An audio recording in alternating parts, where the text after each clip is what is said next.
What you're about to hear will impact the rest of your life. Yesterday, a former Palantir exec blew the whistle. It is factually correct that Palantir intended to take over the US government while heavily funding the effort. Many of my ex-colleagues are now installed inside the US government apparatus. The enemy is within. And we are currently an occupied nation. We basically have a terrorist entity deeply embedding itself into the US government. In this video, I'm going to help you understand why Palantir is so bad, how they plan to control you for eternity or kill you, how they're taking over the American empire right now, and how this is the product of decades of planning by billionaires to lead to this very moment. This may very well be one of the worst things to happen during our lifetimes. In 2004, Palantir was founded by Alex Karp and Peter Thiel. Immediately, the CIA's investment fund, In-Q-Tel, dumped millions into their new startup, signaling that the empire recognized the value of their technology and opening the door to Palantir for every major government agency. This is exactly what In-Q-Tel was designed to do. The American ruling class recognized long ago that the state's coercive power, the surveillance, the targeting, the data harvesting could be more effectively and more profitably run through private companies. When a government agency does surveillance, there is oversight committees, FOIA requests, hearings. But when a private company does these things, it is a protected trade secret. This strategy explains why our leaders shovel hundreds of billions of our tax dollars into the private war industry every single year. And then there's the Jeffrey Epstein connection. Epstein spent years cultivating a relationship with Palantir's co-founder, Peter Thiel. He called Thiel a great friend. DOJ files show there are hundreds of exchanges between the two men. Epstein even invested $40 million of his own dollars into one of Thiel's projects. But most importantly, Epstein was actively brokering introductions between Palantir executives and Israeli government officials, including former Prime Minister of Israel, Ehud Barak. And in these meetings, Israeli national security policy, surveillance, tech deals, and AI warfare was all on the table. JobSite News has exposed a mountain of evidence in 2026 documenting Epstein's ties to Mossad and the Zionist regime, where he even brokered national security agreements for the state of Israel with other foreign nations. And he also did a lot of work importing war tech from Israel into American companies with the help of Ehud Barak. And it seems like it's quite apparent that Palantir was introduced to Israel's war chest through Epstein's influence. So what did that CIA money grow into? Palantir sells mass slaughter or mass surveillance, and sometimes both. Their platforms such as AIP creates war plans for elites, warmongers, and fascists. They have a platform called Gotham, which consolidates mass surveillance to build what they call AI kill chains.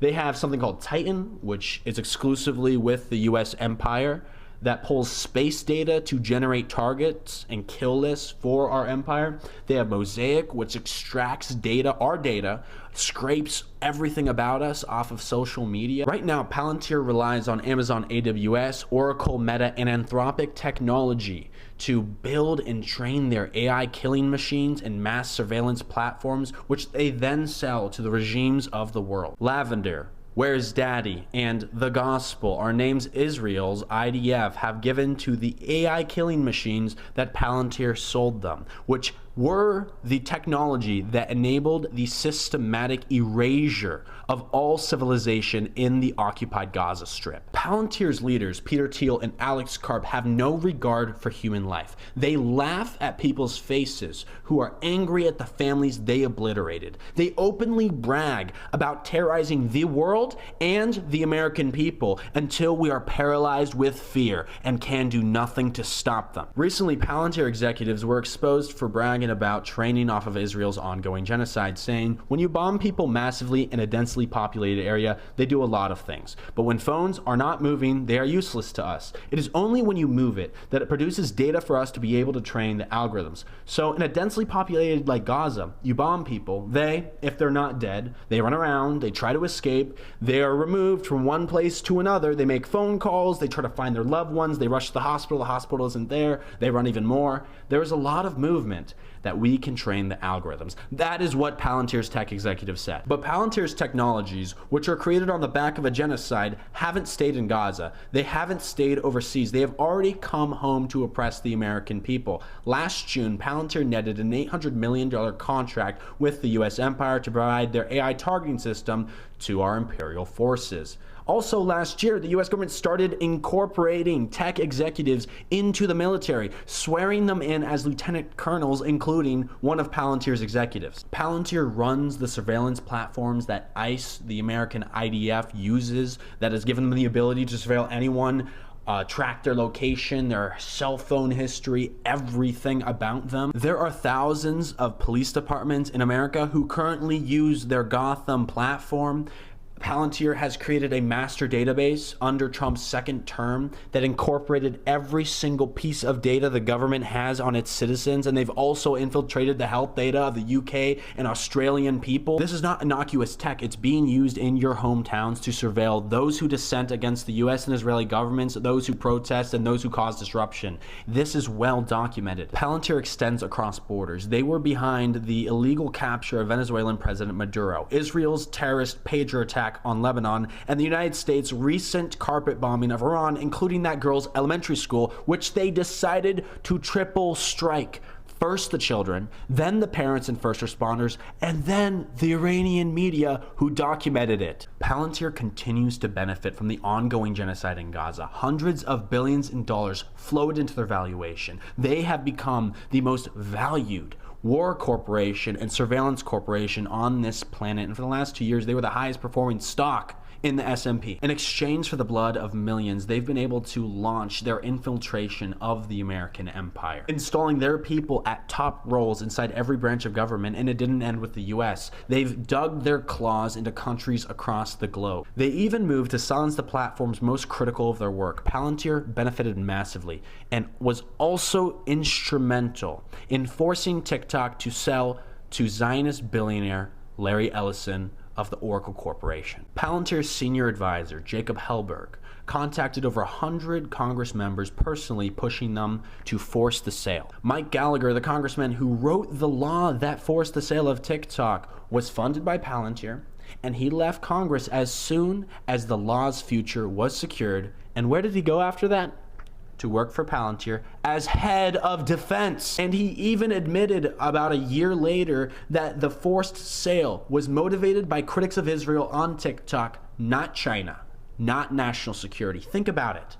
Silence the most critical platform of the genocide you're training your AI algorithms on, so you can continue raking in hundreds of billions of dollars and training those nasty little AI killing machines. This is extremely dangerous once you understand what these people actually think. Peter Thiel has plainly stated he doesn't believe democracy and freedom are compatible. He's a devoted follower and financial patron of Curtis Yarvin, a political theorist who says democracy is a failed system and ought to be replaced with a corporate absolute monarchy, a CEO king with unchecked control over the state. J.D. Vance, who is now Vice President of the United States, has cited Yarvin by name in interviews, and he was bankrolled, mentored, and politically launched by Thiel from the very beginning. Project 2025 follows Yarvin's philosophy almost to the letter. Install a strongman, hollow out the bureaucracy, and ignore the courts. And I need you to understand that Palantir is more of an ideological project than a war project. They're becoming the instrument of permanent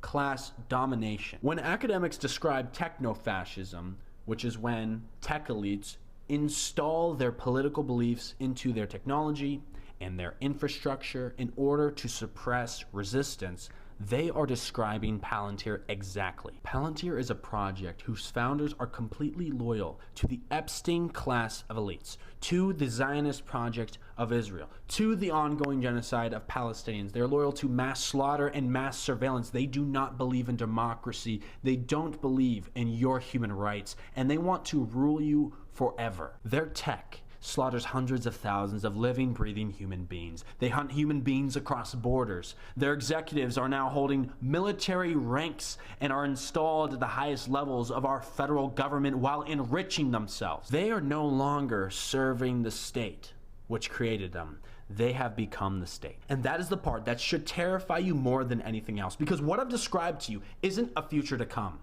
This already happened. The merger is complete. The executives are installed, the kill chains are running, the surveillance is live, dissenters are targeted and jailed, and the media has all been silenced or sold. There's no cavalry coming for us.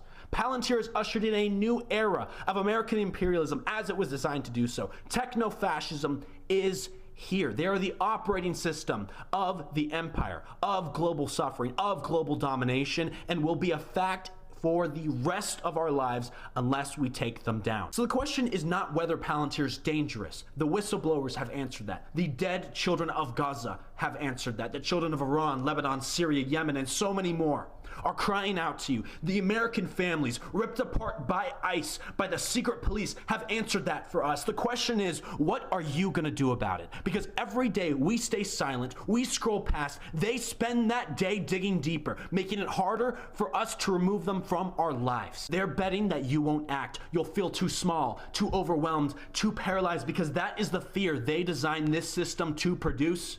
Prove them wrong.